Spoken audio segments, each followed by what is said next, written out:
Hello and welcome to Cooking with Woody, how to build a fire.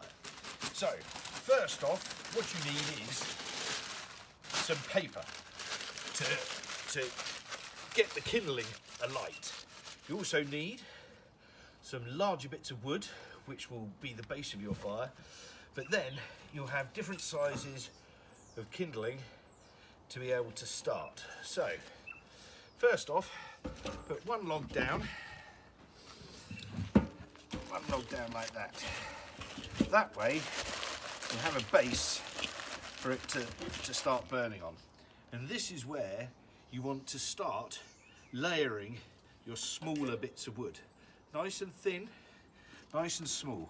The reason being, that will allow the fire to take much quicker than all of these big bits. So you lay these down across the paper so it gets a bigger surface area to burn. We also have bark. Bark is very good for burning. So we'll lay that down. Hopefully this won't be too bad. I've got these little bits here. All of this just to start a fire. So you have your smaller bits here already set and gone, but we also have ones slightly larger that when it starts to take, we'll put the bits put that on while the fire's going, just to keep burning.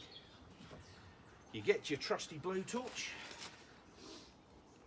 set it going, and you light underneath. If you don't have a blowtorch, of course, use some matches you've borrowed from your parents.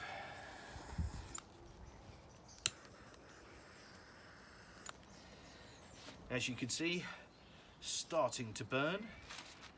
Hopefully, because it is starting to rain, has been -7 for most of the day, that it's not too cold and the wood isn't too damp to start.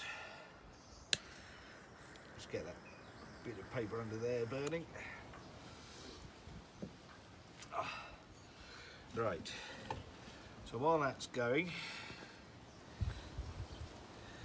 we'll you can see there's bits of flames.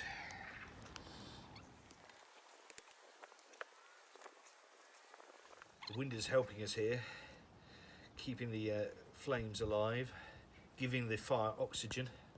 You don't want to put too much on the fire at this point, otherwise you will suck out all the oxygen and it will just dampen the fire.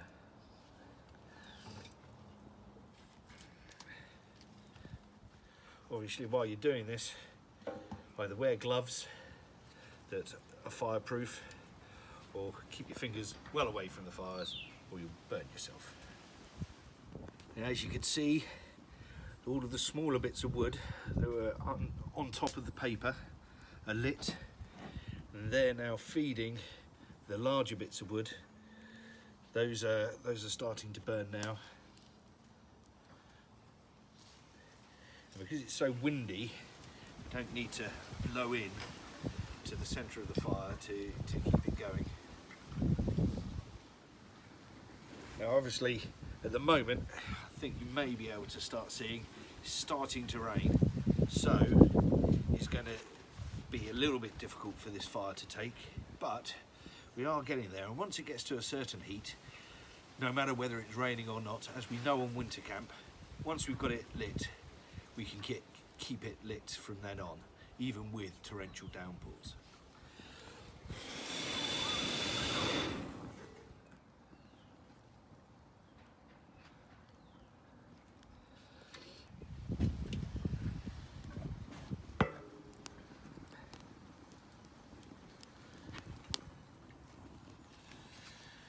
We'll now start to put just a couple of the bigger bits, have nice thin edges, just to give it something to catch on. In this wind, you're just going to have to deal with the fact that the smoke is going to go everywhere. You're not going to find one place where it's not smoky. So just sit in one spot and hope for the best.